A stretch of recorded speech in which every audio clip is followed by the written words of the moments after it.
Hey everybody, Alan Weber in the Mayor's office. Following up on the Facebook Live I just did a little while ago, I want to add a few more comments. First, I want to recognize all of the people who've worked so hard to make Santa Fe a loving, caring, compassionate place. Councilor Villarreal is a bridge between the Native American community, the women's community, the City Council, a host of organizations that need to be represented as we move forward.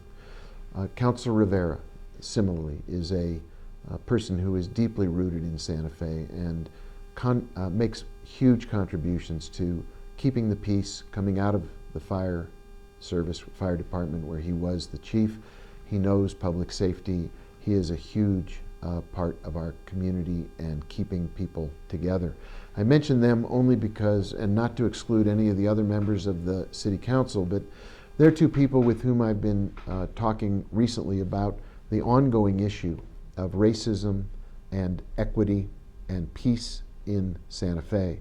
And their contributions are significant and ongoing, and I want to recognize them at the same time that I recognize the people from other parts of the city, the Three Sisters Collective, the Caballeros, the leadership from the Fiesta Council.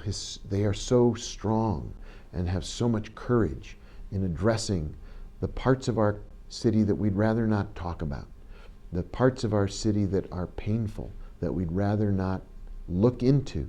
These are individuals and organizations that really have the heart and the courage to address the pain and, in some cases, the real errors that we've committed, individually and collectively, that I've committed in not listening enough, in not being present in some cases, in ignoring things that should have been done in the first 2 years of my administration. That goes for the All Pueblo Council of Governors. It goes to the Archdiocese. There is a heart of Santa Fe that it beats so strong and so true and so courageously. And it's important to recognize that because across the country, this is a moment where communities, cities are either stepping up or falling behind. And it's a choice. It's not written down anywhere what we have to do or how we have to do it. It becomes a matter of character as to what choice we make. The path is pretty clear. Down one path, we simply ignore pain, we ignore trauma, we ignore suffering, we ignore inequality. We say it's okay that a young person's future will be determined by the zip code they live in, the color of their skin, their sexual orientation, their sense of themselves, of opportunity, the school they attend. All of that we say, that's simply the status quo and it's too hard to change.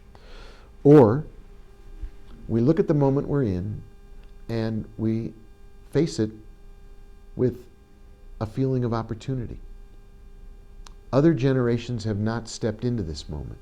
Other generations have turned their heads. Other generations may have tried and simply not been able to step into the challenge.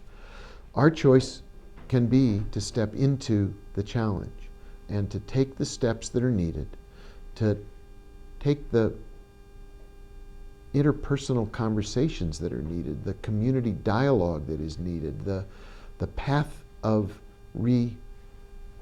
reassessment and community re-engagement that is needed so that we don't simply let this moment go by. I'm absolutely convinced that when we look back at 2020 and the history of the United States, it will be written that the people who were living then, young and old, had a choice.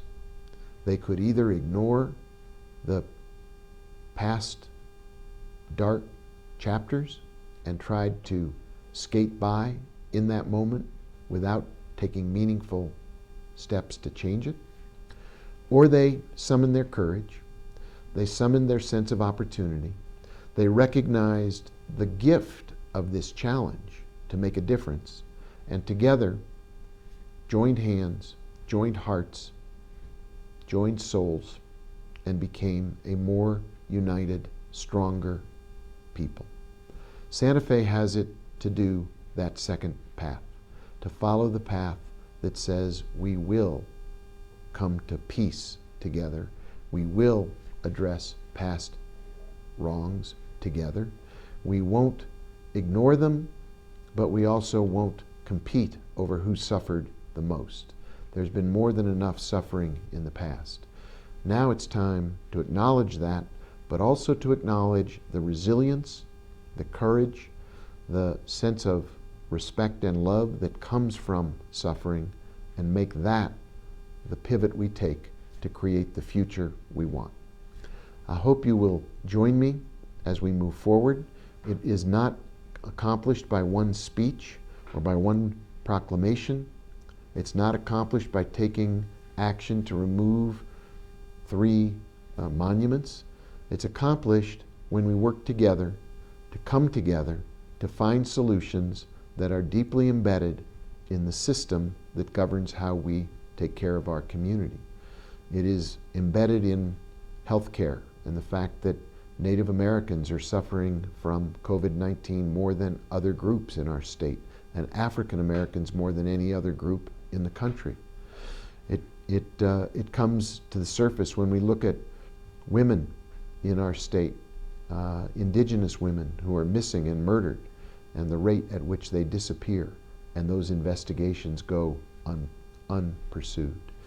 It shows up when we aren't taking care of our kids or recognizing that we need to respect our elders. These are all changes that we have the opportunity to address, to make a difference, to begin the next round of hard work to improve and to increase the opportunity for everybody, every member of our community. That's the journey we're on.